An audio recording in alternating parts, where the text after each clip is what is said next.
오늘 우리에게 주시는 하나님의 말씀 보도록 하겠습니다. 신약 성경 사도행전 11장 19절로 26절까지의 말씀입니다. 제가 가지고 있는 신약 성경 207면에 있는 사도행전 11장 19절로 26절까지의 말씀, 제가 11장 19절로부터의 말씀을 봉독드리겠습니다. 그때에 스데반의 일로 일어난 환란으로 말미암아 흩어진 자들이 베니게와 구브로와 안디옥까지 이르러 유대인에게만 말씀을 전하는데, 그 중에 구브로와 구레네 몇 사람이 안디옥에 이르러 헬라인에게도 말하여 주 예수를 전파하니, 주의 손이 그들과 함께 하심에 수많은 사람들이 믿고 주께 돌아오더라. 예루살렘 교회가 이 사람들의 소문을 듣고 바나바를 안디옥까지 보내니, 그가 이르러 하나님의 은혜를 보고 기뻐하여 모든 사람에게 굳건한 마음으로 주와 함께 머물러 있으라 권하니, 바나바는 착한 사람이요 성령과 믿음이 충만한 사람이라. 이에 큰 무리가 주께 더하여지더라. 바나바가 사울을 찾으러 다소에 가서 만남에 안디옥에 데리고 와서 둘이 교회에 1년간 모여 있어 큰 무리를 가르쳤고, 제자들이 안디옥에서 비로소 그리스도인이라 일컬음을 받게 되었더라. 아멘. 하나님의 말씀입니다. 예루살렘 교회 이후에 하나님께서는 안디옥 교회를 세우셨습니다. 그 안디옥 교회를 통해서 그리스도인이라 일컬음을 받게 되었고, 그 안디옥 교회를 통해서 하나님의 복음의 말씀이 이제 본격적으로 선교가 되어지는 역사를 시작하셨습니다. 우리는 그 안디옥 교회의 모습들을 통해서 지금 우리가 계속적으로 붙잡아야 될 믿음의 사명자의 중심에 대한 은혜들을 나누고 있습니다. 오늘은 그 두 번째로 20절에 헬라인에게도 말하여 주 예수를 전파했다 라는 이 말씀으로 은혜를 나누고자 합니다. 지난주에도 말씀을 드렸듯이 초대교회 예루살렘 교회가 환란으로 인하여 흩어지게 됩니다. 흩어진 그곳은 유대 지역을 벗어난 그곳까지 이어졌습니다. 그곳까지 흩어진 그들이 어떻게 보면 이방인인 헬라인에게 말씀을 전하는 일들은 자연스러운 일처럼 여겨지게 됩니다. 그러나 이것은 그렇게 쉬운 일이 아니었습니다. 오늘은 굉장히 쉽고 부드럽게 적혀져 있는 것 같지만, 이 일들이 있기 이전에 하나님은 한 가지 커다란 사건을 우리에게 보여주신 것입니다. 바로 고넬료에 대한 사건입니다. 11장 전반부는 그 고넬료 사건에 대한 예루살렘 교회의 이해를 적고 있고, 그 앞에 10장은 그 고넬료에 대한 사건들을 적고 계신 걸 보게 됩니다. 안디옥 교회가 생기기 이전, 직전에 하나님은 고넬료를 통한 하나님의 뜻을 보여주고 계신다라는 것입니다. 고넬료는 로마인이었습니다. 백부장이었습니다. 그런데 이 사람이 굉장히 하나님 앞에 신실한 사람이었던 것 같습니다. 그래서 하나님이 이 사람을 복음으로 부르시는 거죠. 근데 그냥 복음으로 부르시는 게 아니었습니다.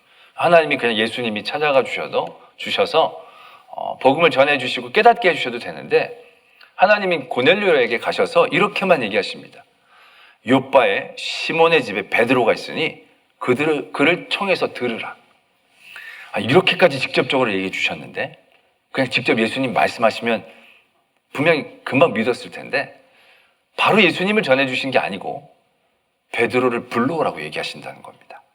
이건 그 고넬료뿐만이 아니라 하나님은 베드로에게도 하나님의 귀하고 놀라운 역사를 보여주고 싶으셨다라는 것을 의미하죠. 그게 오후 3시경에 일어난 일입니다.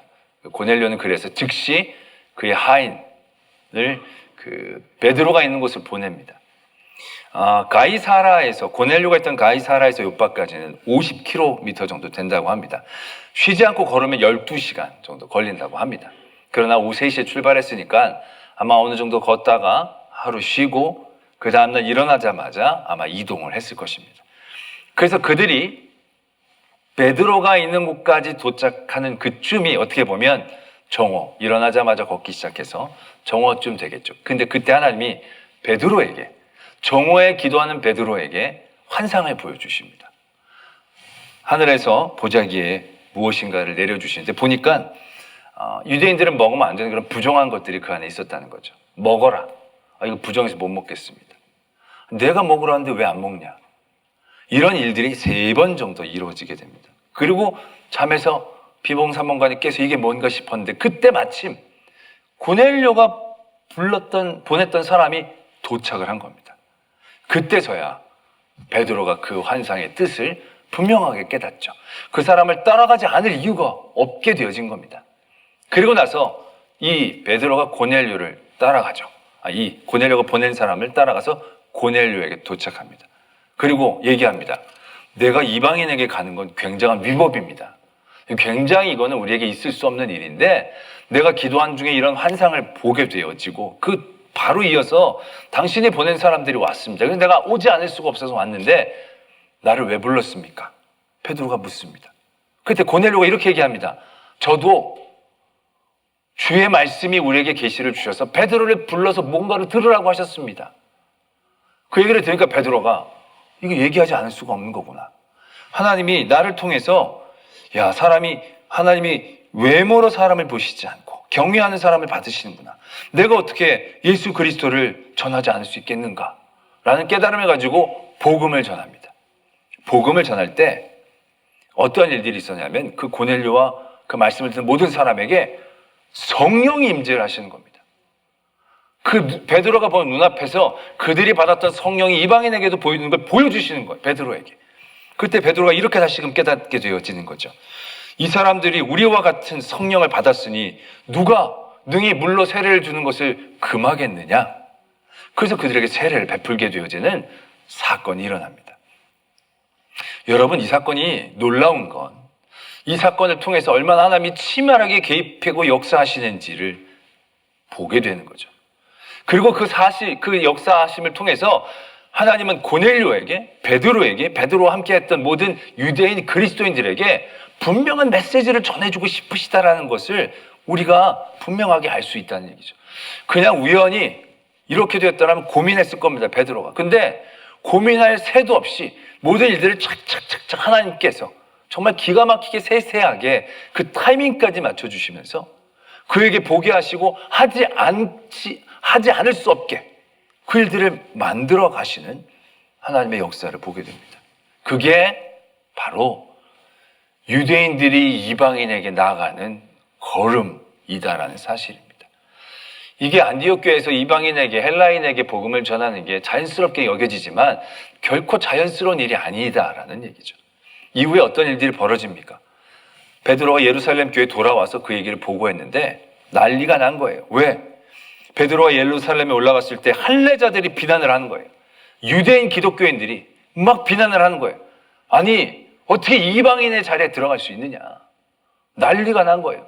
그래서 그때 베드로가 그가 경험했던 모든 일들을 소상하게 다 얘기를 해줍니다.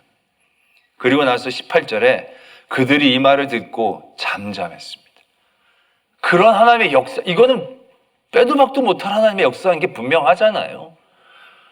그 말을 듣고서야 결국 이 사람들이 그 일들을 받아들이기 시작했다는 거죠. 그리고 나서 안디옥 교회에 이방인들에게 복음이 전해지는 사역이 허락되어지고 허용되어지고 그 일들을 통하여 하나님의 교회가 건강하게 세워지는 역사가 일어났다는 사실들을 우리는 다시 의미 있게 바라보아야 한다는 것입니다. 유대인이 이방인에게로 나가는 걸음은요, 우리가 상상하는 것 그 이상으로 높고 두꺼운 벽입니다. 이건 인간의 의지와 생각으로 깨지기 쉽지 않은 벽이라는 겁니다. 흥미로운 건요, 베드로가 요바에서 어느 집에 있었느냐면 무두장이 시몬의 집에 있었습니다. 그 무두장이는 뭐냐면 가죽을 만드는 사람이에요. 근데 가죽을 만든다는 일 자체가 굉장히 험한 일이라는 거죠. 많은 냄새, 동물의 거죽을 벗겨서 그것들을 처리를 하고 여러 가지의 염료나 화학 제품을 처리를 통해서 그것들을 반제품으로 만들어내는 것까지의 과정이라는 건요, 상상 이상이라는 거죠. 그 진짜 재래식으로 가죽을 만드는 그런 관광지에 가서 보면요, 그 냄새 때문에 뭐 너무너무 정신이 아파. 그래서 그 관광지에 가는 사람들에게는 나뭇잎 같은 걸 준다는 거죠. 나뭇잎을 코에 대고 지나가라고. 그 정도로 험악한 일들을 하는 사람이라는 얘기죠. 그건 무엇을 의미합니까? 무드장이는 결코 인정을 받는 사람이 아니었다. 가까이 다가가는 사람들이 아니었다라는 얘기죠. 근데 시몬은 그 무드장이 시몬의 집에 묵을 정도로 깨어있는 사람이었다는 거예요. 요바에 시몬을 영접할 사람이 없어서 그 집에 갔느냐? 그건 아닌 것 같아요. 왜냐하면 욥바에서 베드로는 이 다비다라는 사람을 살렸거든요. 굉장한 역사를 그가 베풀고 아마 서로 베드로를 모셔가려고 애를 썼을지도 모릅니다. 그러나 그럼에도 불구하고 예수 그리스도의 복음 가운데 있는 베드로는 귀천이 없었다는 거죠.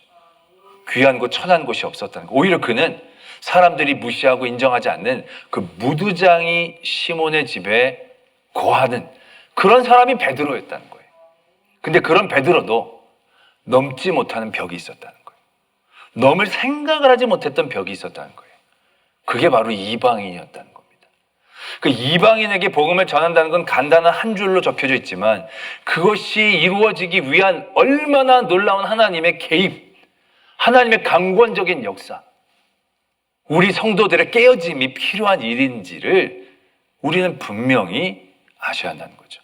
그 당시 유대인들은요, 이방인들을요, 인간이라고 생각하지 않았습니다. 그냥 개, 돼지라고 생각했다라고 생각하면 딱 맞는 것입니다. 그러니까 이게 뭔가 상종할 정도의 종류가 아닌 거죠. 그런 이방인에게 복음의 말씀을 전한다? 하나님의 희웃자도 모르고 잡신들 가운데 빠져있는 그들에게 복음이 어떻게 전해질 수 있을까? 이건 유대인뿐만이 아니라 유대인 기독교인에게도 넘지 못할 산이었습니다. 그런데 하나님은 그 벽을 깨트리신다는 거죠. 그리고 그것이 안디옥 교회 성도들, 아니 모든 성도들에게 지금도 우리에게 도전되어지는 굉장히 중요한 영적인 모습이다라는 것을 아셔야 한다는 것입니다.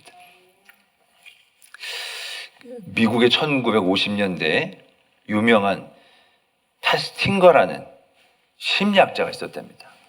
아시는 분 계세요?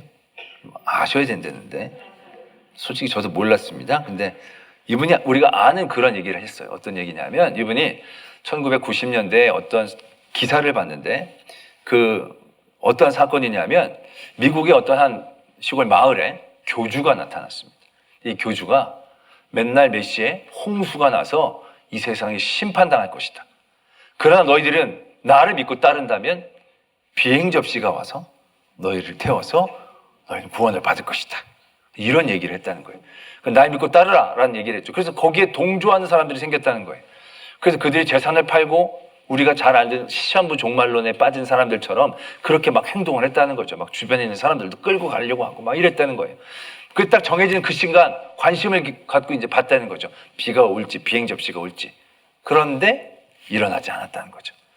그랬더니 교주가 이렇게 얘기를 했다는 겁니다. 여러분들의 믿음이 하늘에 상달돼서 하나님이 진노를 옮기셨다고. 그랬더니 거기 교주 밑에 있던 사람들이 환호성을 지르면서 기뻐하면서 잔치를 벌이고 더 열심으로 교주를 섬겼다는 거예요. 이제 그 얘기를 듣고 이 심리학자가 너무 웃긴 겁니다. 야, 어떻게 이렇게 문명화되어지고 있다는 이 시대에 이런 말도 안 되는 얘기에 현혹되고 거기서 그날까지 속은 건 그렇다고 쳐도 그날이 지나갔음에도 불구하고 벗어나지 못하고 더 거기서 좋아하고 거기에 매이는 사람들은 어떤 심리를 갖고 있을까? 그러면서 실험 하나를 했답니다. 어떤 실험을 했냐면 스탠포드 대학이란 유명한 대학에서 이분이 있었던 것 같은데 거기에서 학생들을 모집을 했답니다. 자원자를 모집을 해서 굉장히 쉬운 몇 개의 문제를 풀게 한 다음에 굉장히 쓸데없는 해석 방법들을 막 구구절절히 설명을 쫙 해줬다는 겁니다. 그리고 나서 두 부류로 나눈 다음에 한 부류에게는 끝나고 나서 수고했다고 $1를 줬답니다. 그리고 한 부류에게는 $20를 줬다고 합니다. 그리고 나서 이 실험에 대한 평가를 이제 하라고 했답니다. 이 실험이 어땠는지 저땠는지. 평가 결과가 나왔는데 형편없는 실험입니다. 이 실험 굉장히 의미 있고 기대가 되는 실험입니다. 이런 이제 답이 나왔는데 이 실험은 굉장히 의미 있고 기대가 되는 실험입니다라고 답했던 사람이 많았던 부류가 어떤 부류였을 것 같습니까? $20. $20 받았으니까 꽤 의미 있을 것 같다 라고 여겼을 것 같지만 제가 그랬으면 이 얘기를 왜 했겠습니까? 놀랍게도 $1를 받았던 대부분의 사람들이 더 많이 이 실험은 의미 있고 가치가 있는 실험입니다라고 답했다는 거예요. 그래서 그 심리를 분석을 했다는 거죠. 그럼 이런 분석을 내놨습니다. 1달러를 받은 사람들이 이 실험에 대한 질문을 받았을 때 그들은 첫 번째로 이러한 생각을 했을 것이다. 이런 멍청한 실험에 멍청하게 시간을 보내고 그리고 1달러밖에 받지 못한 나는 참으로 멍청하다. 이런 생각을 먼저 만난다는 것이죠. 그리고 나서는 두 번째 생각을 만난다는 거죠. 아니야, 나는 멍청하지 않기 때문에 이 사건은 1달러, 이 실험이 1달러밖에 받지 못했고 멍청한 시간이었지만 의미가 있을 거야. 아니, 의미가 있어야 돼. 라는 생각을 갖는다는 거죠. 그래서 대부분의 사람은 1번의 생각을 부정하고 2번의 생각을 택한다는 겁니다. 근데 20달러를 받은 사람은 이미 자기가 20달러를 받았기 때문에 자기가 멍청하다는 생각 가운데서는 자유로울 수 있다는 거예요. 20달러 챙겼으니까, 시간을 보냈어도 20달러 받았으니까 나는 덜 멍청해라는 생각 가운데 그 사건 속도 객관적으로 볼 수 있다는 거죠. 그러면서 이 실험은 완전히 이거는 거지 같은 실험이야 라고 얘기할 수 있었다는 거죠. 그러면서 그 심리학자가 이런 얘기를 했다는 거죠. 사람들은 불편한 진실보단 편안한 거짓을 택한다. 그래서 이것을 인지부조화라고 얘기한다는 거죠. 들어본 적이 있으실 겁니다. 사람들의 기본적인 심리 형태가 몇 가지로 유명하게 인용되어지는 것인데 그 중에 하나가 인지부조화라는 겁니다. 사람들은 불편한 진실을 마주하기보단 편안한 거짓을 택한다는 거죠. 그 교주에 빠졌던 사람들도 자기가 멍청하다는 사실이 너무 불편한 거죠. 그래서 편안한 거짓을 택하는 겁니다. 나와 동조했던 사람들을 끌어모으고 그 일들을 통하여 이건 잘하는 거야. 우리 때문이야. 이건 굉장히 지혜롭고 슬기로운 일이야 라고 생각하고 싶어 한다는 것이죠. 교회는 이러한 불편한 진실을 마주하게 하는 곳입니다. 교회는 예수 그리스도는 이 땅에 오셔서 우리를 편안하게 하신 게 아닙니다. 우리를 불편하게 하셨습니다. 왜요? 진실 앞에 우리를 세웠거든요. 그 진실은 무엇입니까? 너희가 아무리 노력해도 너희는 의로워질 수 없다는 진실. 너희들이 아무리 율법을 잘 지켜도 너희들의 율법으로는 구원을 받을 수 없다는 진실. 너희가 여기 아무리 많은 선행을 쌓아도 너희들은 죄인이라는 불편한 진실. 그 진실 앞에 우리를 세워주신 겁니다. 교회는 그러한 진실을 만나는 곳입니다. 그러나 예수님의 그 당시 그 불편한 진실을 맞아들이는 사람들은 예수를 따랐지만 그렇지 못한 사람들이 있었죠. 그리고 그들은 계속적으로 그 편안한 거짓을 택하고 거기에 집착했습니다. 너가 잘못된 거야. 너가 메시아가 아니야. 너는 하나님의 사람이라고 말할 수가 없어. 왜 나를 불편하게 하니까? 내가 이렇게 율법을 잘 지켰는데, 우리가 하나님의 선민인데 어떻게 우리가 이방인과 비교가 돼? 그들에게 이방인은 누구였습니까? 이방인은 그들을 지배했던 사람들입니다. 그들보다 뛰어난 세상의 문화를 갖고 있었던 사람입니다. 그런 사람들 앞에 그들은 자신들의 부족함과 죄됨과 연약함을 인정해야 하는데 그 불편한 진실이 너무 힘든 거죠. 그래서 그들은 거짓된 평안함 가운데 빠집니다. 선민이야, 우리만 하나님이 택하셨어. 결국 우리만 구원을 받을 거야. 근데 이게 사실입니까? 아니거든요. 예수님, 하나님은 아브라함을 부르셨을 때 복의 근원이 되게 하신 거예요. 너만 복 받아라가 아니라 복의 시작이 되게 하신 거죠. 그를 통하여 모든 열방이 복을 받기를 원하셨던 것이 하나님의 진실이에요. 근데 그들은 이방인들에게 눌리고 이방인들에게 맞고 이방인들에게 지배당하면서 그게 너무너무 싫었던 거죠. 그게 이방인들에게 복음을, 이방인들에게 선민의 자리를 넘겨야 하는 그들이 겪게 되어지는 굉장한 고통이었을 것이다 라는 것입니다. 바로 안디옥 교회는 그걸 넘어선 거예요. 그걸 넘어서게 하시기 위해서 하나님은 그 이전에 고넬료의 사건을 베드로에게 일으켜 주셔서 베드로가 그 벽을 깨트리고 그 불편한 진실을 받아들이게 하시며 여태까지 그들이 편안하게 선민이라고 가졌던 거짓된 그들만 선민이고 그들만 구원을 받아야 된다는 사실들을 내려놓게 해주셨다는 거죠. 그런 일들이 일어났을 때 그 안디옥 교회가 하나님의 귀한 역사와 은혜의 시작이 될 수 있었다는 사실들을 우리가 분명히 알아야 한다는 거죠. 그리고 우리는 지금 우리의 믿음의 자리에서 바라보아야 한다는 거죠. 그렇다면 우리는 어떠한가? 우리는 하나님의 믿음과 복음 앞에서 나를 불편하게 하는 것들을 얼마나 겸허하게 받아들이고 있는가? 내가 편안하고 내가 구원받고 나만 복받는 어떤 그런 것에 끊임없이 내가 빠져서, 그래서 우리는 그것을 확증 편향이라고 얘기하잖아요. 내가 좋은 말씀만 듣고 내가 편안한 말씀만 아멘하고 내가 듣기 쉬운 말씀만으로 나를 채우면서 내가 바라보아야 될 분명한 진실과 진리 앞에 얼마나 우리는 서려고 했는지를, 얼마나 거기에 도전했는지를 우리는 바라보아야 한다는 것입니다. 이러한 불편한 진실, 여기에 우리가 담대히 서기 위해서 우리에게 필요한 모습이 무엇이겠습니까? 다른 거 아닙니다. 그건 우리가 겸손이라고 표현하는 모습일 겁니다. 고넬료는 로마의 백부장입니다. 지배 민족이었어요. 근데 그가 베드로 앞에 무릎을 꿇습니다. 베드로가 오니까 그에게 엎드려 절합니다. 이게 고넬료의 모습입니다. 이게 은혜 받는 사람의 모습이라는 거예요. 어떻게 보면 고넬료에게도 불편한 진실이 있었을 거예요. 유대인, 아무것도 아닌 저 유대인, 그들이 믿는 하나님, 그 하나님이 내가 이렇게 강한 나라를 갖고 있는 이 강한 나라의 여러 신들보다도 과연 강할까? 그는 현실 앞에서 부정했을 겁니다. 그 하나님은 유일한 하나님일 수가 없어. 그러나 그가 자기 자신을 완전히 낮추고 하나님 앞에 진실된 모습으로 서려고 했을 때 진리가 보이기 시작하는 거죠. 그 하나님이 보이기 시작한 거죠. 그리고 베드로 앞에 무릎을 꿇을 수 있었다. 그가 무릎을 꿇었을 때 그는 거짓된 편안함에서 벗어나고 불편한 진실을 통하여 하나님을 더 깊이 알아갈 수 있는 은혜, 예수 그리스도를 만나는 은혜를 만나게 된 것을 우리가 바라보게 되어진다는 것이죠. 바로 이것입니다. 베드로가 무드장애에 가서 잤지만 이방인에게까지는 깨어지지 못했습니다. 그 하나님은 그들을 깨뜨리십니다. 너희들하고 이방인이 그렇게 다른 게 아니야. 이방인들과 그들을 같은 선상에 놓는다는 건 그들에게 굉장한 어려움이었을 것입니다.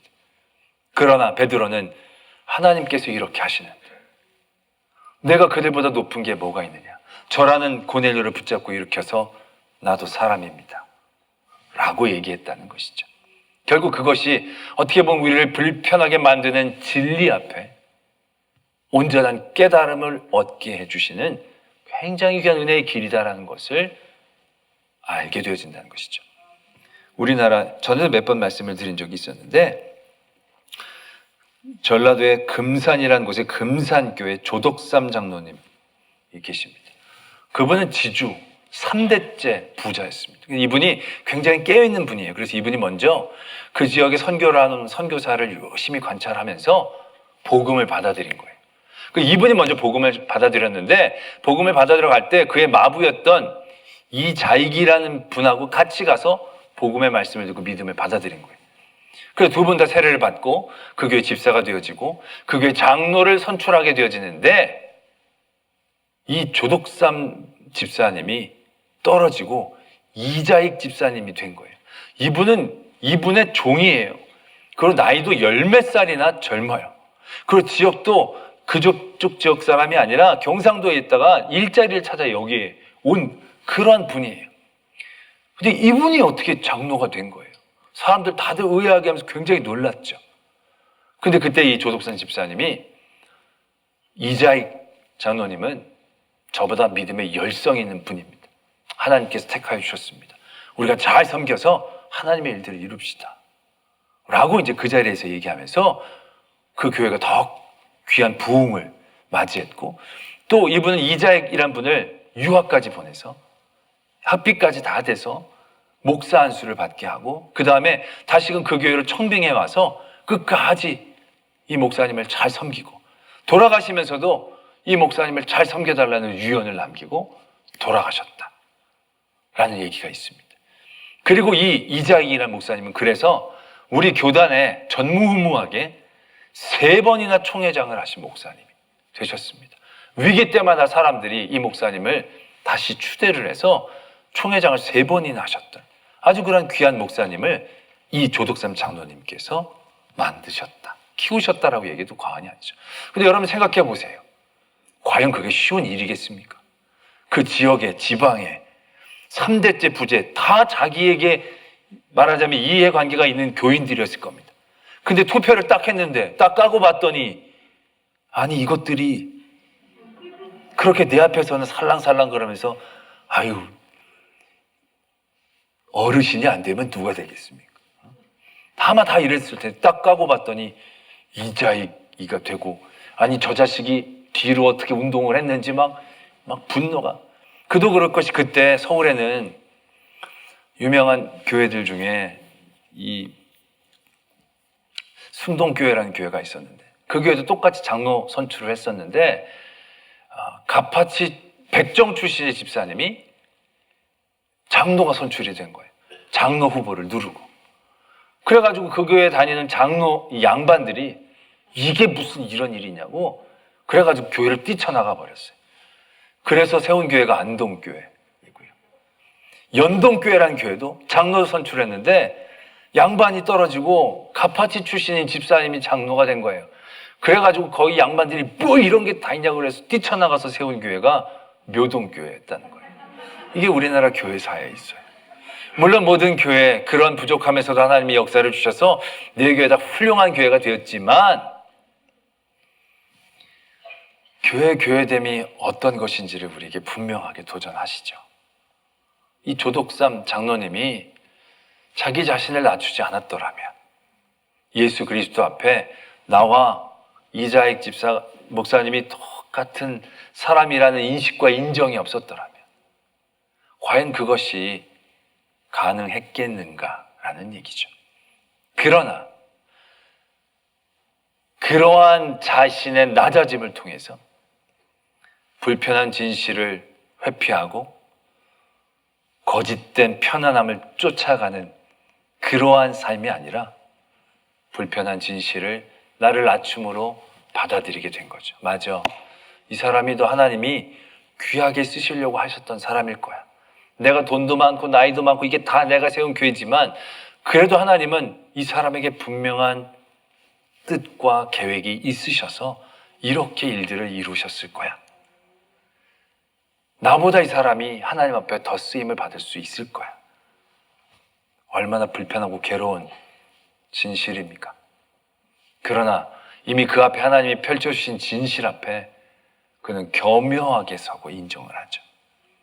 그럴 때 하나님의 역사가 이루어진다는 사실입니다. 지금의 우리는 어떻습니까?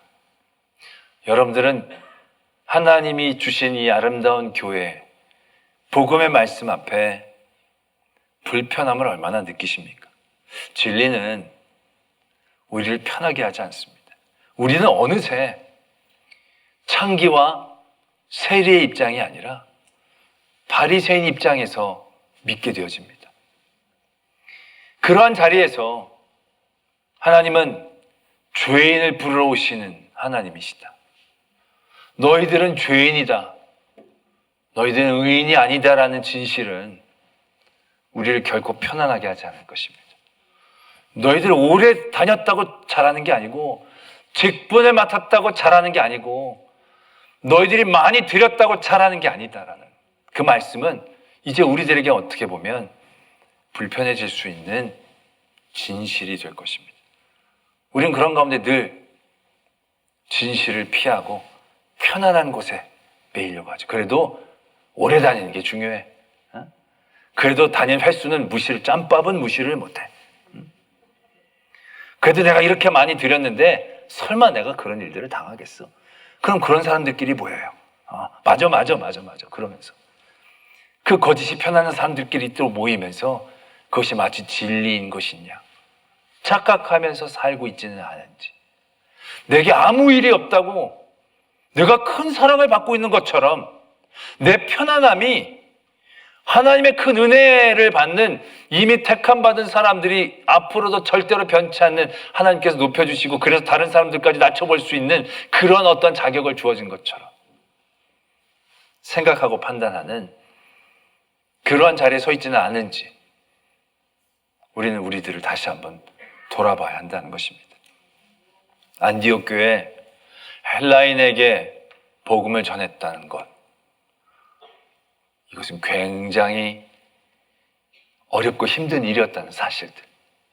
간단하게 이루어진 것 같지만 결국 간단하게 이루어질 수 없는 하나님의 놀라운 간섭과 섭리 안에 그 일들이 이루어졌음을 우리가 다시 한번 깨닫게 되면서 자칫 우리도 지금의 믿음의 생활 가운데에서 편안함이 마치 은혜인 것처럼 빠져서 거짓된 편안함의 유혹 가운데 빠지고 있는 것은 아닌지, 우리에게 넘지 않으려고 하는 벽은 없는지, 우리의 아집과 나의 유익 때문에 진실을 불편하게 여기며 그 진실 앞에 바르게 자신을 세우는 일들을 외면하고 무시하고 피하는 어리석음은 없는지, 오늘 우리 안디옥 교회를 바라보면서 도전받기를 소망합니다.